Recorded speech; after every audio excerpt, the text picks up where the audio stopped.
¿Qué fue lo que desencadenó una de las más absurdas y sangrientas guerras de la historia, y de la que ninguno de los que estuvieron implicados en ella quieren hablar? Estamos hablando de la Primera Guerra Mundial, o conocida también como la Gran Guerra, ya que hasta entonces el mundo aún no conocería la monstruosa maquinaria militar de Adolf Hitler en una Segunda Guerra Mundial. Europa siempre había sido centro de conflictos y guerras debido a que ahí conviven muchos pueblos de diferentes culturas, etnias y creencias religiosas.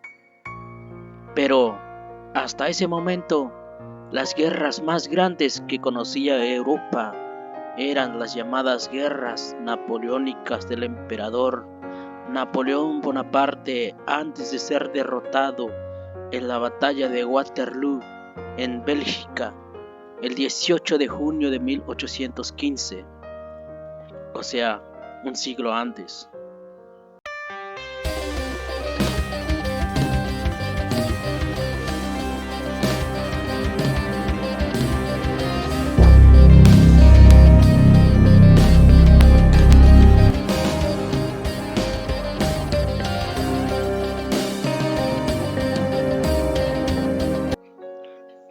Bien, la razón por la que fue tan monstruosa y brutal es que se vieron inmiscuidos grandes países, potencias militares e industriales emergentes, y en la cual se usaron nuevas armas de destrucción. Fue una guerra de máquinas y ametralladoras.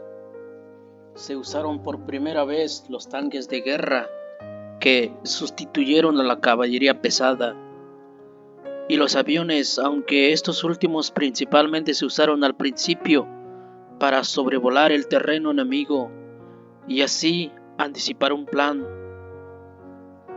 Conforme iba avanzando las batallas, se le empezaron a montar armas pequeñas e incluso piedras que portaban los pilotos. Por un lado estaba Italia, Alemania y por supuesto el Imperio Austrohúngaro, que formaban la Triple Alianza. Aunque lo de Italia es meramente histórico, por un pacto de alianza, ya que dicho país no entró a la guerra sino hasta el 26 de mayo de 1915, y justamente en contra del Imperio Austrohúngaro, ya que éste le ofrecía a cambio de su ayuda un territorio muy inferior, lo que hizo que rompieran relaciones. Por otro lado, estaba la Triple Entente formada por el Reino Unido, Francia y el Imperio Ruso, y en menor medida el Imperio Japonés. El Imperio Otomano y el Reino de Bulgaria se unieron a la guerra en 1915. En 1916, Rumanía, entre otras colonias que abarcaron hasta Asia y África. Ya en la recta final se uniría Estados Unidos en Norteamérica, que daría la estocada final. Pero ¿cómo empezó? ¿O qué fue eso tan grave que la hizo estallar? Vamos a remontar un poco. A las 11 de la mañana del 28 de junio de 1914, el archiduque Franz Ferdinand de la Casa de Austria, el último de los Habsburgo, es asesinado junto a su esposa, la duquesa Sofía Chotek, en Sarajevo, por un miembro nacionalista de una organización llamada la Joven Bosnia, que buscaba terminar el dominio austrohúngaro en Bosnia y Herzegovina. El asesino respondía al nombre de Gavrilo Princip y que posteriormente fue arrestado junto a sus cómplices. Fue condenado a 20 años de prisión y fue encarcelado en la fortaleza de Teserín. Murió el 28 de abril de 1918 debido a la tuberculosis por las malas condiciones carcelarias y que le habían provocado la pérdida de su brazo derecho. Austria culpó al gobierno serbio de estar detrás del asesinato del archiduque, por lo que el 23 de julio le entregó un ultimátum a Serbia con 10 demandas, de las cuales eran imposibles de cumplir, y así justificar una guerra que Austria estaba dispuesta a empezar. Pero ¿por qué Austria culpaba a Serbia si el asesinato sucedió en Bosnia y Herzegovina, que estaba bajo su propio dominio? Bueno, la cosa es así. A principios del siglo XX, el Imperio Otomano, conocido como el Viejo Enfermo de Europa, después de 600 años de dominar Europa Central, estaba francamente en decadencia, por lo que le prestó Bosnia y Herzegovina a Austria en lo que se recuperaba. Pero esta, ni corta ni perezosa, por lo que matanga y un 2-3 por mí, y que se la anexa. Esto Bosnia se lo tomó muy mal, se sintieron traicionados. Por otro lado, Serbia tenía un proyecto de juntar a todos los pueblos eslavos en un estado nacional al que llamarían la Gran Serbia, y contaba con Bosnia y Herzegovina para hacer su Gran Serbia. Pero al ver que el abusón de Austria-Hungría se lo anexó, esto los hizo enfurecer. Así fue como la Mano Negra, una organización serbia, dio instrucciones a los militantes de la joven Bosnia para que asesinaran al archiduque.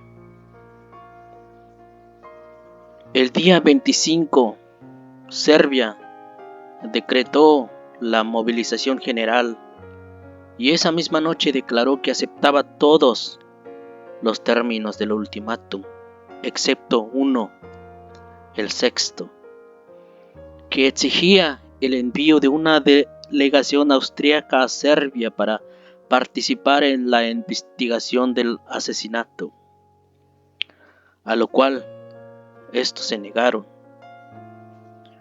Al día siguiente, Austria rompió sus relaciones diplomáticas con Serbia.